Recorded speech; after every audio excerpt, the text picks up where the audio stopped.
பேசிக் கொண்டிருக்கிறார். அப்போ இறைவன் சொல்றான், அலா அறிந்து கொள்ளுங்கள், இன்ன ஜஸதி முல்லுவா, உடம்புல ஒரு குட்டி சதை இருக்கு, வைதா சொலஹத், அது சீரா இருந்துச்சுன்னா சொலஹல் ஜஸது குல்லி, உடல்ல உள்ள எல்லாமே என்ன ஆயிடுமா, சீராக மாறிவிடுமா.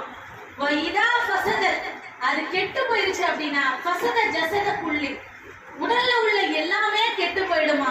அலா அறிந்து கொள்ளுங்கள், வஹியல் கல்ப், அதுதான் உள்ளம் அப்படின்னு சொல்லி நபி ஸல்லல்லாஹு அலைஹி வஸல்லம் அவங்க சொல்றாங்க. அழகான ஒரு இறை செய்தி. இதை நிறைய பயான்ல உங்களுக்கு சொல்லி கொடுத்திருப்பாங்க. இதை நம்ம உள்வாங்கணுமா. நிறைய விஷயங்கள் அப்படிதான்.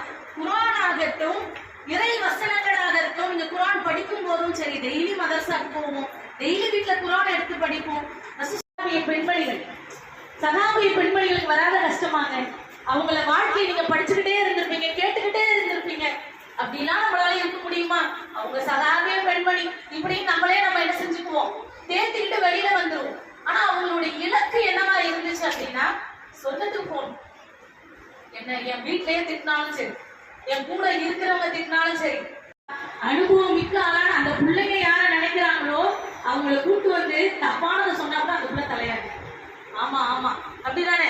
நம்ம குடும்பத்திலேயே ஏழைங்க நிறைய பேர் இருப்பாங்க. அவங்க பட்ட கஷ்டத்தை சொல்லுவாங்க, காதல ஏறாது. பணக்கார நல்லா சொத்து சேர்த்துட்டு இருப்பான்.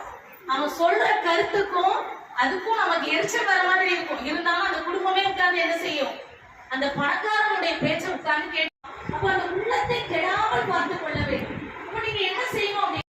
ஆனால் இப்படிப்பட்ட வாழ்க்கையில் அல்லாஹ் ரப்பல் ஆலமீன் இந்த வாழ்வை நமக்கு தந்திருக்கிறான், சத்திய இஸ்லாத்தை தந்திருக்கிறான் என்றால் இந்த நேர்வழியிலே நிலைத்திருக்க வேண்டும் என்கிற எண்ணம் நமக்கு இருக்கும் என்று சொன்னால், இந்த சத்தியத்தை, சத்திய பாதையை இன்னும் ஏராளமான மக்களிடத்திலே கொண்டு சேர்ப்பிக்க வேண்டிய பொறுப்பில் நாம் அனைவரும் இருக்கிறோம்.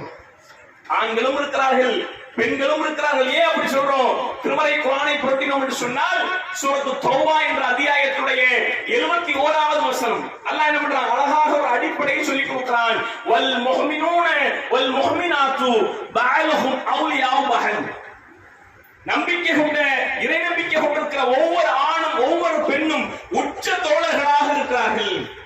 இன்னைக்கு நீங்க தோழமை எடுத்துக்கொண்டீங்கன்னு சொன்னா, ஒரு பெண் தோழியா இருப்பாங்க. என்ன பண்ணுவாங்க, கல்லூரிக்கு ஒன்னா போயிட்டு வருவாங்க, தேவைப்படுவோம் டீ காபி வாங்கி கொடுப்பாங்க, அல்லது ஒன்னா சினிமாக்களுக்கு போவாங்க, ஒன்னா ஊர் சுத்துவாங்க, அல்லது என்ன பண்ணுவாங்க, ஏதேனும் சின்ன சின்ன நல்ல காரியங்களை கூட பங்கெடுக்கலாம். அல்லது தப்பும் இருக்கலாம், தவறும் இருக்கலாம், எல்லாம் கலந்து